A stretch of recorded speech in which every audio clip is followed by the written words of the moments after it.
Let's talk right now to my next guest, Jonathan Haslam. He's a former Director of Communications at Number 10. He worked for John Major when he was PM, and he joins us. Good afternoon to you, Jonathan. Afternoon, Julia. Thank you so very well indeed. Thank you for joining us. I wonder actually, if just be interesting to get your thoughts on the assisted dying bill. This is something the last time there was a vote on it was in 2015 from MPs. Still in the news, very big matter of sort of moral and practical debate. We just had a palliative care doctor on. We've spoken to many others about the topic this week. Where do you stand on this, and do you think this bill will pass?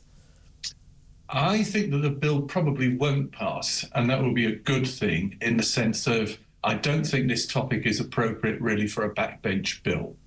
It's too complicated, and you yourself have just noted with your other guest how complicated it can be, and safeguards are important. And we take one clear example. Jersey had a similar debate, and then the states of Jersey decided that the will of the Parliament had been expressed, but they then issued a 300-page document on the ramifications of what was being proposed and the possible answers to them and how they might be brought forward into legislation.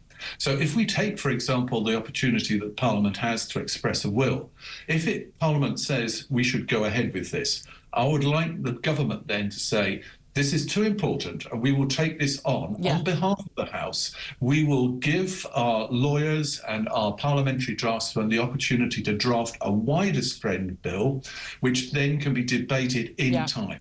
I would decide more quickly. I would absolutely support that. I have to say, I absolutely would support that. Let's also talk about some of the other news around today, including council tax bills going up by more than £100, so inflation busting again next year. Budget guarantees, job cuts and price rises. The shops are telling Labour, saying, look, you know, cost of national minimum wage, national insurance for employers going up, the cost of energy, all other taxes, everything's going up. We are going to have to put our prices up, or we're going to actually have to cut jobs, possibly both at the same time.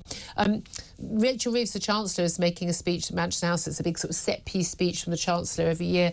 I'm wondering how good a reception she's going to get from many in the city when so many businesses and families, ordinary families, are really struggling, and the budget has made things worse, not better. It's going to make them considerably worse. I mean, she tends to be turning into a bit of a mini Truss in terms of the impact, because if you look, Julia, at that thing that banks and building societies look at all the time in terms of borrowing, which is called the swap rate. It's how you can buy finance in advance over a long period of time. Those rates are creeping up. Mortgage rates are going to creep up. So you're going to find people are going to be paying more as time goes by. And I think you've raised so many interesting issues. So we're told no tax increases. Yeah, for working people. Here's another one. Yeah, here's another one. But what we're seeing is the increase. We're not seeing somebody come out and say, actually, there's a big problem here. 7 local authorities have gone bankrupt, councils, recently. Over the last couple of years, more of them are going to face increasing pressures as we demand more of them that don't give them the resources. And government doesn't seem to me to be talking at all about how do you propose to structure local government finance going forward. In terms of the other issues you've raised, well, national insurance is mind-boggling. Complete dishonesty before the election. I think most of us would take Paul Johnson's view as the most sane person talking about finance. At the Institute of Fiscal Studies, yes. Absolutely. And he said, look, you know, both sides, they're not being honest with you. A degree of honesty I think the British public can take. And frankly, the best way of dealing with the issues, and the black hole was, you know, half a black hole. I think I can give them half a black hole, Labour. But actually to say to us, we're all in this, and actually 2p on income tax is the way we're going to deal with it. We're going to do it honestly. Well, but also deal with other taxes, Julia. No, but also everyone needs to be honest, Jonathan, about the fact that if you pay people, millions of people, to sit at home for a year or two during lockdown, someone's got to pay for it. I mean, I remember talking to Rishi Sunak when he was Chancellor. He was saying, oh, you know, everyone's very supportive. And I remember being quite tearful that the support was going out to people who were being forced to stay at home and didn't have an income. But I remember saying to him, you know, your Father Christmas right now, and I said, oh no, but you know, you're going to be the Grinch come Christmas time. And lo and behold, Christmas time arrived, and there he was the Grinch, because suddenly there wasn't any money left. Absolutely, and there are ways of dealing with that. Ian Duncan Smith, for example, and Sir David Davis, both pointed out that, you know, when you have war debt, you don't assume you're going to pay it back in a couple of years. You do it over decades. So there's a lack of creative thinking going on within government, and they need to come up with some answers.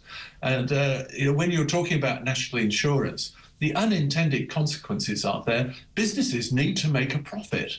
I mean, that's just and it's not a dirty word. It's not. It's because it's what pays your pensions. And frankly, I'm also worried about Reeves getting her hands on local authority pension money, but that's slightly different. Yeah, that's an announcement today. But again, I don't. It's about basically taking local pensions and putting them into eight big funds, and so being able to invest more. Just finally, I want to ask you about Liz Kendall, the Work and Pensions Secretary. She said we shouldn't call people who aren't working economically inactive. She says it dehumanises them. What I don't understand about this is the whole point of saying that people were not economically active as opposed to not working was to recognise that people actually do a lot of very useful, worthwhile, valuable things that aren't paid. So caring for children, caring for their elderly relatives, caring for the same, volunteering in the local community, people who are active but not economically being paid. I mean, how on earth does that dehumanise people? I don't know. For those who are just listening on the radio, you won't have seen me rolling my eyes. As the Work and Pensions Secretary comes forward to a select committee and tells us about a whole bunch of problems that we know that we have already got, and doesn't come up with an answer, an alternative to this phrase, which is quite precise. You know, it's about people who are not working and not looking for a job. And that's a very straightforward definition. It's not dehumanising. It's just a statement of a fact. And we hear nothing from Liz Kendall about what she's doing. And you would look about some of the answers that people come out with that, you know, obesity is a big problem. Of course it is. The answer isn't always a pill or an injection. It could be go to your doctor and get a diet plan. That's not to say that there aren't some people... Google and get a diet plan, for goodness sake. Yeah, you've got to, you know, go out and cook something that's got green in it. You don't always have to live off a burger. Also, you might use up more calories going to work every day.